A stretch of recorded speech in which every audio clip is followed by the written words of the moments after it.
Welcome to our deep dive into the story of one of the most influential and politically charged bands in music history, Rage Against the Machine. Known for their fusion of rock and rap and their fierce activism, Rage Against the Machine has left an indelible mark on music and culture. Let's explore their journey from formation to legacy. The story of Rage Against the Machine begins in Los Angeles in 1991. Guitarist Tom Morello, who had recently left the band Lock Up, was introduced to Zack de la Rocha by a mutual friend. Zack, known for his intense stage presence and politically charged lyrics, had previously fronted the hardcore band Inside Out. They quickly connected over their shared passion for music and social justice. They were soon joined by Tim Commerford, Zack's childhood friend, on bass, and Brad Wilk, who had previously auditioned for Lock Up, on drums. The chemistry was instant, and Rage Against the Machine was born. The band quickly began working on their first demo, a self-titled cassette that they sold at their early shows. This demo, which included early versions of songs like Bullet, In the Head, and Bomb Track, caught the attention of major record labels, leading to a deal with Epic Records.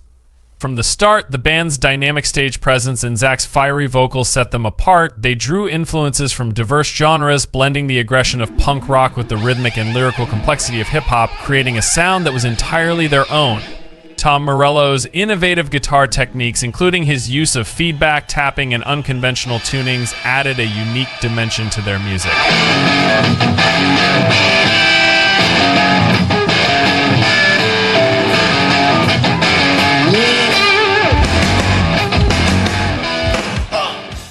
The album was both a critical and commercial success, eventually going triple platinum. Songs like Know Your Enemy and Wake Up showcase the band's ability to blend powerful messages with equally powerful music. Their live performances were electrifying, with Zack de la Rocha's frenetic energy and Tom Morello's innovative guitar techniques leaving audiences in awe. Morello's use of unconventional guitar sounds like those in Bullet in the Head set new standards in rock music. The band's iconic cover art, featuring the famous photo of Thich Quang Duc's self-immolation, underscored their commitment to highlighting political struggles. The image, taken during a protest against the persecution of Buddhists by the South Vietnamese government, was a powerful statement about sacrifice and resistance. The success of their debut album also saw the band embarking on extensive tours, bringing their incendiary live shows to audiences around the world. Their performances were marked by intense energy and political statements, such as Zack de la Rocha's speeches between songs that addressed social and political issues. Their aggressive stage presence and raw power made them a must-see act in the early 90s rock scene. And the reality is, we're just four musicians from Los Angeles who have used our voices and our talent and our musicianship and our words to stand up against these unjust policies. And why the are these cops so afraid of us? Are they afraid of us? Yeah. And that's where they are right now, Karen, just outside the Pepsi Center. This is by far the largest demonstration of this convention. There are several thousand protesters here to speak out against the war. This is led by the group Iraq Veterans Against the War and 10 State University. And as you mentioned, it began with a concert by the group Rage Against the Machine. Rage Against the Machine didn't just make music, they made statements. The band used their platform to address issues like corporate greed, government oppression, and social injustice. Their performances were often accompanied by political statements, such as the infamous 1993 Lollapalooza performance, where they stood naked with duct tape over their mouths and the letters PMRC written on their chests to protest censorship by the Parents Music Resource Center. One notable incident was their 1999 performance at the Democratic National Convention in Los Angeles. The band played outside the convention center to protest the two-party system, which they believed failed to represent the interests of the people. The concert ended in a clash between police and protesters, resulting in several arrests. The band's political stance also extended to their music videos. The video for Freedom highlighted the case of Leonard Peltier, a Native American activist imprisoned for the alleged murder of 2 FBI agents. And the video for Bomb Track depicted the struggles of the Shining Path insurgency in Peru. These videos were not just promotional tools, but were used to raise awareness about important issues. After the success of their debut album, Rage Against the Machine took a few years to craft their follow-up. In 1996, they released Evil Empire, which debuted at #1 on the Billboard 200. The album featured hits like Bulls on Parade, People of the Sun, and Vietnam. Bulls on Parade became another anthem with its unforgettable riff and scathing critique of militarism and corporate power. The album's title, Evil Empire, was a reference to Ronald Reagan's description of the Soviet Union, but the band used it to criticize American imperialism and corporate dominance.